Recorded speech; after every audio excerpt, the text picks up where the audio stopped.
Hi everyone! Welcome back to a new video of how to log in. Today in this video, I'm going to show you how you can change your PIN code in Bifrost Wallet. Keep watching the video till the end. To change your PIN in Bifrost, firstly open your Bifrost Wallet application. The home page of Bifrost will appear on the screen. Click on the settings option on the bottom right corner of the screen and then tap on Change PIN option. Type in your current PIN for the authentication. Enter your new PIN code. Confirm your new PIN code by re-entering it, and that is how you'll be able to change your PIN in Bifrost Wallet quickly and easily just in few steps.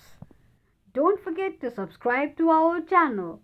Also press the notification bell icon so that YouTube will notify you whenever we post a new video. I hope this video was helpful to you. If it was, go ahead and give us a thumbs up. Thank you so much for watching.